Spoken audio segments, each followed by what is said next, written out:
Good morning, everyone. This is April the 12th, Friday, 2024, and we are in BBIS second semester English class, and this is the second day of our semester. Just a minute.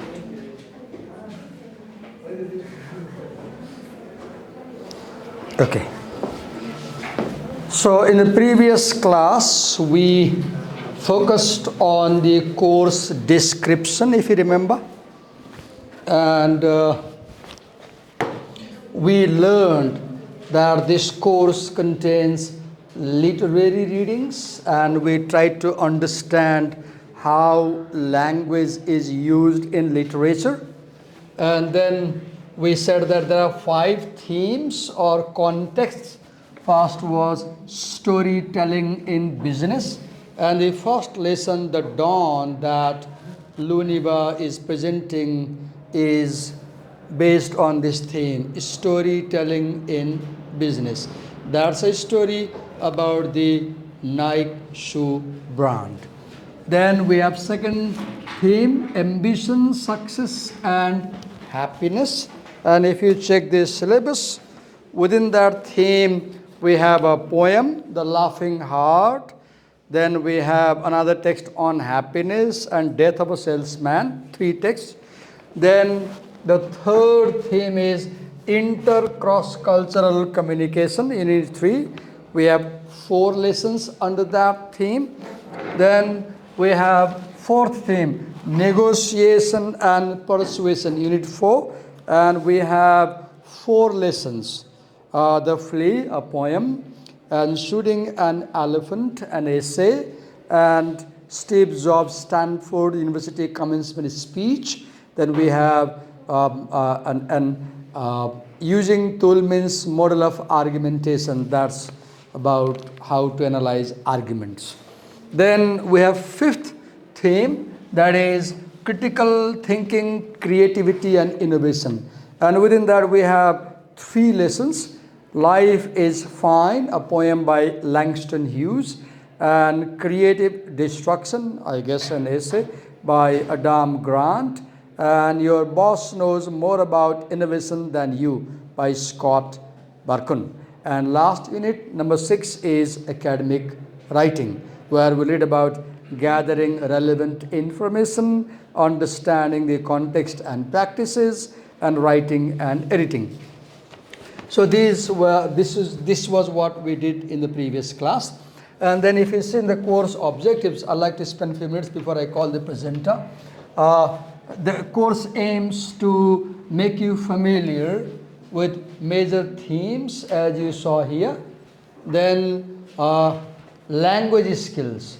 So when we say enhancing language skills, so we mean about listening, speaking, reading, writing. So you are listening to me, and as you come to present or as you interact in class, you'll be speaking. And as I assigned her, I expect that everybody has read the text, because you made a complaint about last year that Dibakar sir, the presenters read, the presenters understand, but we didn't get. And one reason you were not getting was that you didn't read the text before you came to class. The presenters read, right? And we need to correct this habit. Then writing, and we will have assignments of writing, right? Then you have enhance learners critical and creative thinking. So critical thinking is looking for evidence before you believe something. Creative thinking is making something new, adding knowledge to what is given. And then knowledge and skills about academic writing, sound academic writing. So when we say academic writing, basically we mean writing done at college, right? And you will see that most of the writing that you do in college has this structure of essay. We will write essays. These essays can be short, medium, or long. For example, if you are writing a summary note, let's say a summary essay, that will be a short essay, right? And if you are writing, let's say, a term paper that can have 5 to 7 pages, that's sorry, I made a mistake.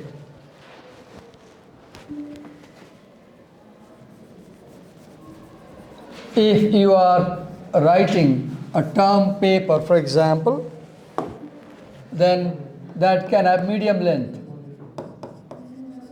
Term paper 5 to 7. And in future, you will write your, what do you call, research paper.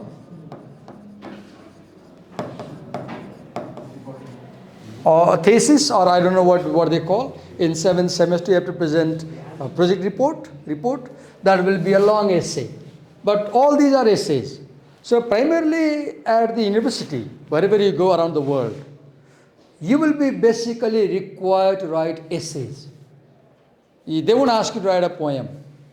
They won't ask you to write a story, because you're not going to do creative writing course. You will write essays. Now, if you have better understanding of how an essay is written, you will do better in IELTS exam, TOEFL exam, SAT exam, GRE exam, any exam, or other university requirements also. Okay, so that's about academic writing. When we say sound academic writing, we mean you should have good knowledge of writing conventions. For example, you might be using APA style. What is that? APA stands for American Psychological Association, I guess. American Psychological Association, I guess. I'm not sure, because I mostly use MLA. I use MLA because I belong to humanities, you belong to management. In management, they use APA. In humanities, they use MLA. MLA stands for Modern Language Association. And what is this? This is, you will see a book. If you go to internet and just type, it's a book. What is it about? This is a book that gives you guidelines about how to write at the university. APA style guide. There are many other style guides, like Chicago style guide. There is Chicago style guide. There is APA style guide. There is MLA style guide. There are others also. And all these guides, they tell you about how to write at the university. For example, they will tell you how much margin should you leave on the page, where you should place the page number, where you should place the acknowledgement page, how you should design the cover page. So whenever you have a confusion, any confusion about how am I going to structure, design my writing in the college, don't go to a teacher. Just consult the book and read it, and that will guide you. These days, even just to use Google or YouTube, you will see videos by teachers like us posted that guide you, right? So when I say sound academic writing, I mean you should know the structure of the paper you're writing. You should know the rules and regulations, conventions of the writing. You should have good language use. You should not show grammatical, punctuation, spelling, and other errors in academic writing. Academic writing is expected to be flawless. That's why academic writers are given extra respect, because their writing is of standard. Sorry for this tea.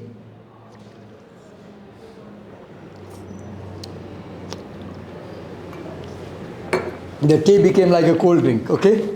Sorry. Okay, so I talked about this course objectives, and then quickly, if you explore the unit 5 units, right? Unit 1, 2, 3, and every unit has a theme. Pay attention to theme. And as you present, for example, dawn till night, it's almost 35-page long text, right? In the original, it is 40-page long text. In a course, it's 35. They have, I don't know, some formatting reason. And as you read this text, so you should know first you should know what is the genre of this text. For example, this text is fiction. A fiction tells a story, right? A fiction tells a story. So when you are reading a story, you should know how to read a story. If you don't know how to read a story, you cannot do justice to your reading.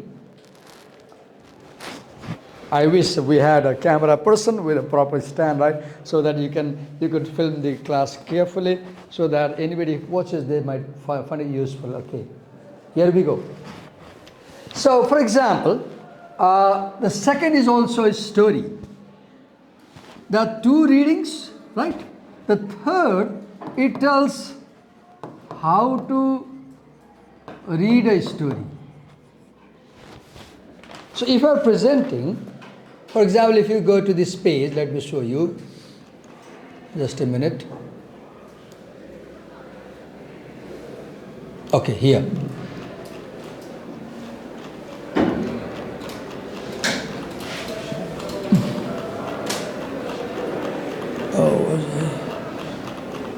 Did I make a mistake?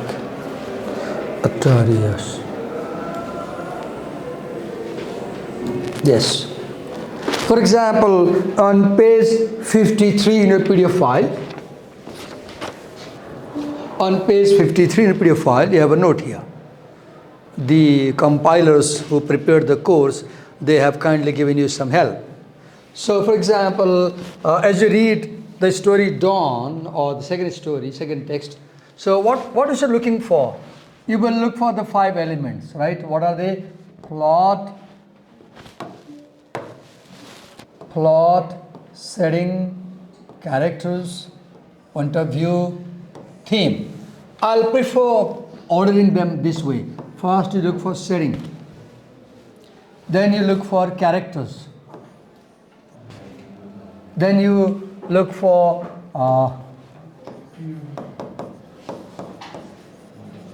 dialogue. That is missing here. Number 3, look for dialogue. Then you look for plot, right? Then you look for point of view. Then you look for theme. So when you come to present, for example, any story, one way you can do is you can organize your presentation under these topics. It will be easier for you because you have problem, sir has called me to present, what should I do? What am I supposed to do? Right? And if your presentation is not properly organized, the class will not benefit more. So, first you talk about the setting. Now if you see in the story, in the very first page, in the story Dawn, on the very first page, by the time you finish reading page 1, you know these things. What do you know about setting? It's morning time. It's a morning time. And it's at Portland town. Portland in Oregon, in America. And then about, you will know it's a calm, quiet atmosphere outside, because he says, look here, he says that there were no cars, no people, no signs of life. I was all alone. Atmosphere. So what I did as a presenter, I talked about time, then I talked about place, then I talked about atmosphere. You know what is atmosphere? Atmosphere is the kind of feeling that you get as you enter the text. The kind of feeling that you get as you get into the text. And while I was reading this text, I could feel that I could feel I was there in that road. He puts on his shoes early morning and goes out for morning walk, morning running actually. And he is down the road. And what is interesting, outside it is calm. He says there is no car, no people, no sign of life. Outside it is calm and quiet. But to my surprise, inside there is turbulence. The narrator, if you see, while he is running, he is thinking so many things. His mind is not calm. His mind is not quiet. He is thinking about 1,000 things. This is, you will see that as you start reading this story, the writer takes you into the mind of the narrator. You as readers, the writer allows you to get a glimpse of what is going on in his mind. And you know, mostly who writes such stories? You might love to read. They are difficult, people say, but they are interesting. Modern novels, especially written in 20th century, like if you read Virginia Woolf's novels, Virginia, Virginia, Woolfs, Virginia Woolf's novels, James Joyce's novels. James Joyce is world famous for writing. These are called inward turning novels. Novels where action takes place inside the character's mind, not in the outside world. And you might love these novels because you young people in 21st century, I can see that you have more in your mind than outside. I can see these days your mind is more disturbed. More things happen in your mind than outside. Because you don't make much movement outside. You stay home and watch mobile phone, internet, television, Google. So things happen in mind. You might love reading such stories, right? So I was reading and so I was saying setting, right? And I focused on these three things, right? And I said that there are two types of settings. Setting outside, calm. Inside, not calm, disturbing. Now, you go to characters. So I've just started reading this text and I've finished only section 1. So in section 1, I meet the narrator. For example, I meet the narrator and then he talks about a teacher.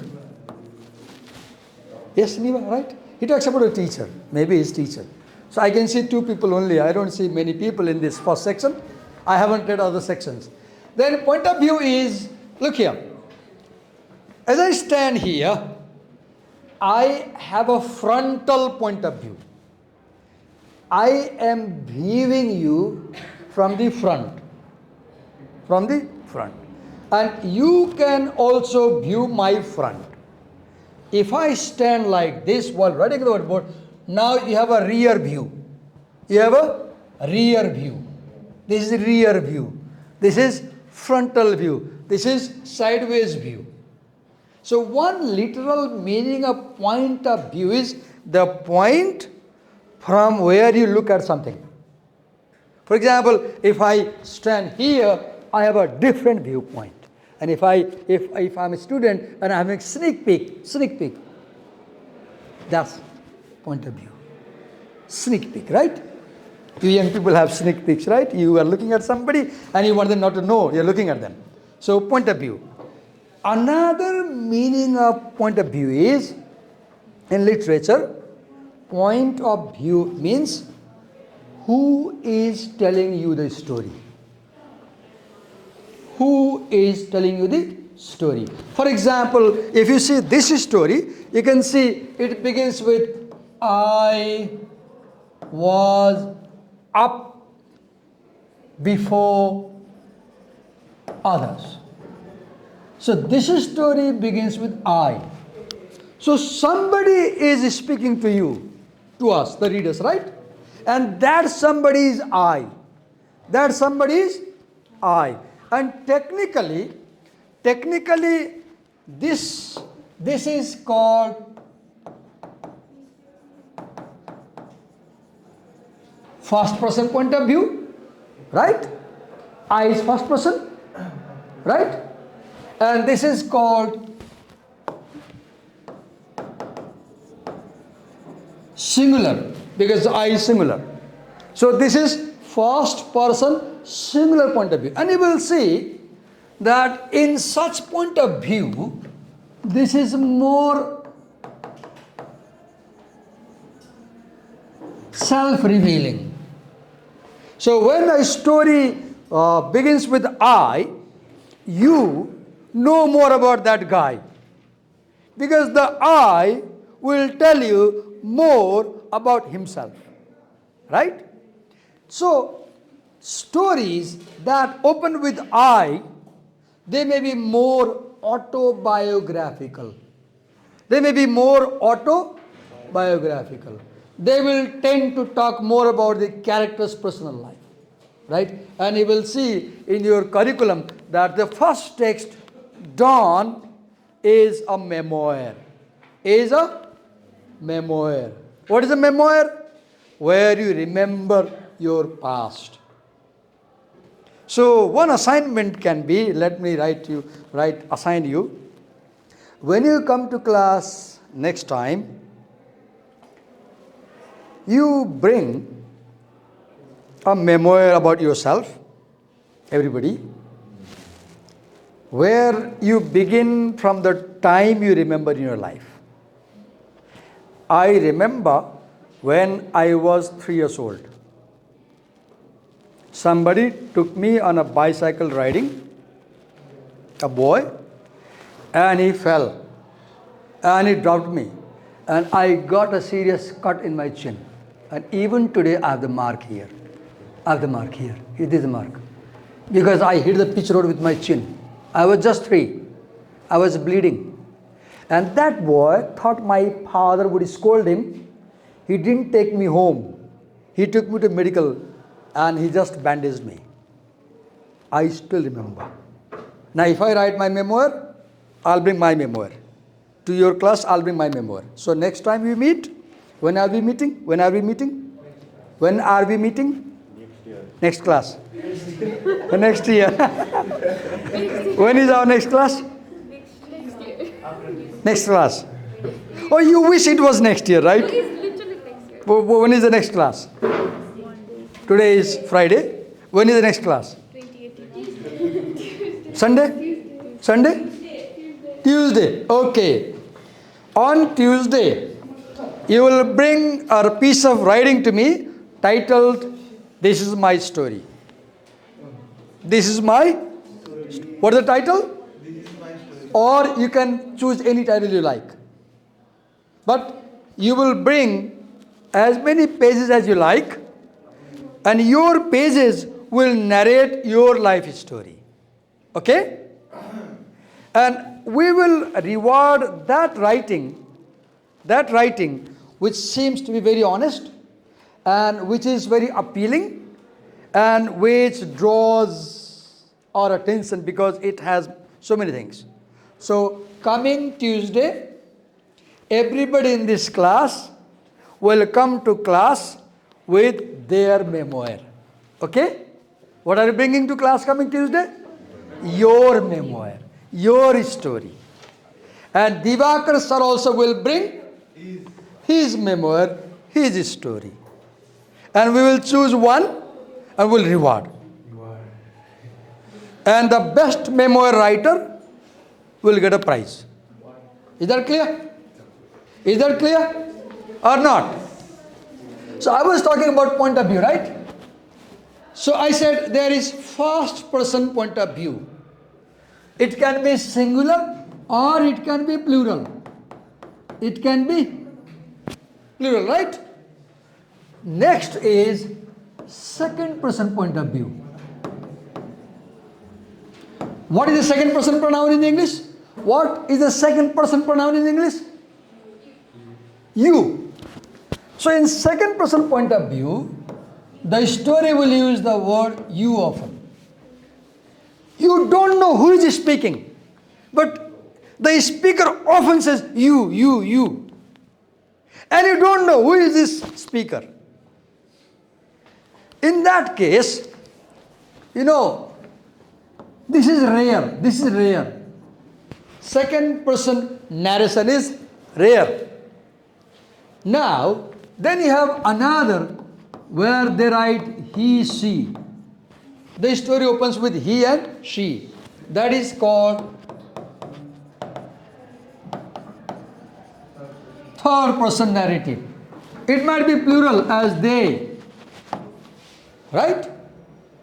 Besides that, there is another narration that is called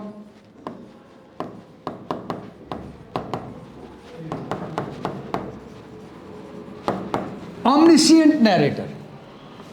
What does omniscient mean? Omniscient means present everywhere. Omniscient means present everywhere. Who is omniscient in this world? God. Who is omniscient in this world? God. So such a narrator is like a God. He is everywhere. He knows everything. He can see everybody. And he tells such things, you get surprised. How does he know? He knows because he is omniscient. He is everywhere. But he is actually nowhere. He is physically nowhere. He is physically present nowhere. You won't see him. You can't locate him. Oh, he is here. But he can see everybody. It's like a high, tall CCTV camera. A CCTV camera in the space. A CCTV, a huge CCTV camera in the space. And they can watch everything. That is called omniscient narrator. What do we call? And when you come to make a presentation, you decide. So, in the story Dawn, the narrator is first person singular, or first person plural, or second person, or third person, or omniscient narrator, unknown narrator, unseen narrator. You are being told the story, but you actually don't know who is speaking to you. Right? Okay. It's interesting to listen to the teachers, right? Okay. Now, I talked about point of view, characters, setting. Now, plot.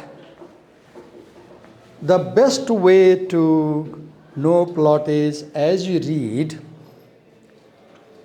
summarize every paragraph with one or two verbs. For example, if I was summarizing plot for the first paragraph, so I will say, wakes up and goes for morning walk, or just goes for morning walk. How do you write plot? You write plots like this.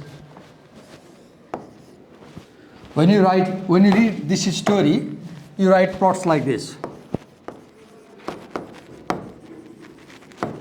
Goes for morning walk and give a dash. Give a dash. Write minimum words. And always in plot, focus on the word. Plot means telling what is happening. What is happening? Plot is about action. Plot is about action. So in the first paragraph of the story Dawn, the narrator wakes up early morning, puts on the shoes, and leaves home quietly from the back door. Right? Now, second paragraph. Now, look what I did. I summarized the first paragraph in 1, 2, 3, 4 words. Now, second paragraph. I stretched my legs, my hamstring, my lower back, and groaned as I took the first few bulky steps down the road, cool road, into the fog. Why is it always so hard to get started? Second, comes onto the road. Done. Second paragraph, comes onto the road. Now, third, there were no cars, no people, no signs of life. I was all alone, the world to myself. Though the trees seemed oddly aware of me, then again, this was Oregon. Trees always seemed to know. The trees always had your back. Done. Now, I write, nobody is on the road. Dash. What I'm doing? I'm reading the paragraph and I'm trying to tell as briefly as possible about what is going on in the story. So plot is about what is happening, what is going on, action. So focus on the verbs and write using a verb. Then next paragraph. What a beautiful place to be from, I thought. Now look, paragraph 4, I thought. Now thinking starts. Can you see, I was earlier telling you that the atmosphere is quite outside. Outside is cool, inside is turbulent. Inside is turbulent. Inside is not cool. Look here. I thought, gazing around, calm, green, tranquil. I was proud to call Oregon my home, proud to call Little Portland my place of birth. But I felt a stab of regret. The moment you get the word but, stop. Circle. Because what is but? But is a turning point story. Story goes like this. But then there's a turning. In a narration, but brings a turning. But I felt a stab of regret. I felt a stab of regret. Why was regretting? Though beautiful Oregon struck some people as the kind of place where nothing big had ever happened or was ever likely to. If we Oregonians were famous for anything, it was an old trail we had to blaze to get here. Since then, things had been pretty tame. Now, in this paragraph, for the first time, the writer talks about a trail. And you will see that this trail has two meanings. A literal meaning, a walkway, another meaning, the journey of your life. Trail also means the journey of your life. And sometimes, you have to make your own trail. You leave your home, and you find that there is no path. You have a destination, but you don't see a path. So you have to make your path. And particularly if you are entrepreneur, if you are investor, you make your path. That's the story of success. That's the business story. Every businessman makes a trail. So the word trail in this story, I can see, I haven't finished reading, I've read only first chapter, first part. I see that the word trail has very deep meaning. Trail means the path of success you create. So Tuesday, you are bringing your trail to class. Tuesday, you are bringing your trail. Right? Okay. Then, so now I write here, look here. Now I write here this paragraph. Okay.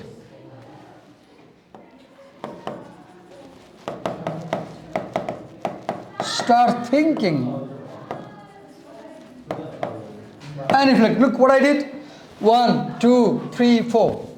I summarized the 4 paragraphs in 4 sentences. In how many sentences? 4. In the first sentence, the word is goes out. Second, comes. Third, nobody is on the road. Fourth, starts thinking. And your job is, everybody, you will read like this. and you will summarize each paragraph in a single sentence and show it to me. Next paragraph. The best teacher I ever had, one of the finest men I ever knew, spoke of that trail often. Now, look here. I had not talked about character. Now I arrive in para 5. For the first time, I get introduced about a character. So first, I write here the narrator. Now I write here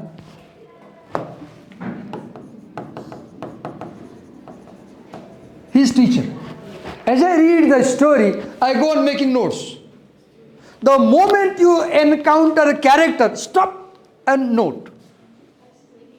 Long ago, I was reading Charles Dickens's novel Oliver Twist. Have you read? Oliver Twist. Have you read? Read it. It's your story. Oliver Twist. And I will read and make notes. Okay. So, the best teacher I ever had, one of the finest men I ever knew, spoke of that trail often. It's our birthright, he would growl. Our character, our fate, our DNA. The cowards never started, he would tell me. And the weak died along the way that leaves us. Now, I see that by the time I arrive para 5, I can see that the trail. There's light out, I guess? Light out? Okay. No, it's not light out. It's not light out. Where do you press? Here? You press at the back? Where do you press? At the back? Where do you press? This one? Where do you press to turn on? Screen? Okay. Okay. Okay. Is it because the screen was idle for a while? It went to sleep? Okay. So, I said, as you read, as you come across characters, note their names, okay? Then, about theme. Now, when you see the word trail, I will write the word trail here. And I'll put a question mark. And I mean, I can see the word trail is important because the narrator wakes up, puts on shoes, sneaks out of home, comes to the road, walks down the road, starts thinking, and thinks about the trail. Thinks about the trail. And he says that his teacher also talked about the trail. His teacher also talked about the trail. And there is an important comment. What is the comment? Look at the comment. The best teacher I ever had, one of the finest men I ever knew, spoke of the trail. His teacher spoke about the trail. Now, teachers won't speak about ordinary things. There must be a reason. So I wonder, what did the teacher say about the trail? I note down the word trail because now I guess the trail must be linked to the theme. It is important idea. Then it's our birthright. The trail is our birthright. Our character, the trail is our character. Our fate, the trail is our fate. Our DNA, the trail is our DNA. And what is DNA? DNA is that mechanism in your body which decides your character, your behavior, which shapes your life. DNA is that mechanism which shapes your life. I'm like this because of my DNA. She's like that because of her DNA. So that trail was like a DNA, means that trail shaped the life. Now I can easily see that the trail is very important because the trail is being compared to DNA. The trail is being compared to fate. The trail is being compared to character. The trail is being compared to birthright. Then the cowards never started the trail. Look, the teacher said, Luniva, cowards never walk down the road of success. Or Luniva, cowards never dare to walk down the road. Now what is this road? This must not be a common road. This must be a symbolic road, the road of life, the road of struggle, the road of struggle, the road of adventure, the road of adventure. Then, and the weak, timid-hearted people who came on the road died along the way before they reached the destination. Now I can see the deeper meaning of the word trail. Now for me, the word trail has a very big meaning, profound meaning. Now for me, trail means the trail of life, the trail of success, the trail of adventure, the trail of struggle as a business person. Because it says that cowards never come on the adventure, and weak people, they come, but they die before they reach the destination. Look, this is how we read. So today I didn't invite her to present because I felt that I don't know. I'll spend 2 minutes time. Did the class serve as a guideline to you? Were you aware about these things before my presentation? Not actually. Can you briefly tell, now you're not presenting today, so can you briefly tell what was your plan of presentation, what you were intending to do? Maybe like explain the paragraph, what this is. Okay. Now, what I did today, I gave you this class a framework for presentation.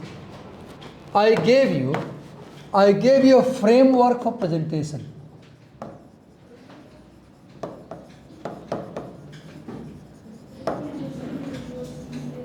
Let's do one thing. Rather than putting all the burden on your shoulders, there are 5 things, right? Let's choose 5 people. 1, 2, 3, 4. 1, 2, 3, 4. 1, 2, 3, 4. And who would like to go in that group? One girl. Who would like to join the group? We need 5 people. One girl who would like to join the group. Hello. Who is 14? Okay, 14. Okay, you will go with the group. Any difficulty? Why? What's the problem? So, and it's all right. I need 5 people. One will talk about the setting of the story. Another will talk about the characters. Another will talk about the point of view. Another will talk about dialogue, that is not given there. Another will talk about the theme. So you talk about the theme. It's difficult that I'm giving you the theme. You talk about, choose one quickly. Huh? Character. Okay. Bigya will talk about character. Luniva will talk about the theme, and Aditi will talk about plot. Okay. Aditi will summarize the plot. You chose a difficult job, Aditi. Fine. You will show me a single sentence summary of the story. I mean, one para, one sentence. Okay, choose one. Setting. What's your name? Nishtha will talk about setting. And what's your name? No, What's your name? Suyogya. Suyogya will talk about, choose one. Plot is gone, setting is done, character is done, point of view. Okay, point of view. We talk about point of view. So, Suyogya will analyze the point of view in the story. Okay? And I need one who will summarize the whole story and comment on it. Where is Sloka? Okay, Sloka will do. No problem. Sloka will summarize the whole story and make a general comment remark on it. So Sloka will remark. And look here. I want you 4, 5, 6 people to work in a team. You will work in a team. You will cooperate each other. You will share. You will not work alone. She will know, she should know what you're doing. She should know what she's doing. You will share your progress, your difficulties, and you will work as a team. It's a collaboration. And I will give you marks also based on your collaboration. Is that clear? So Tuesday we have a presentation.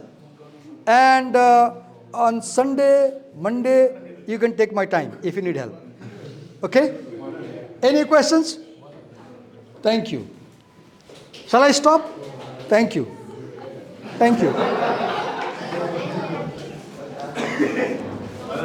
Thank you.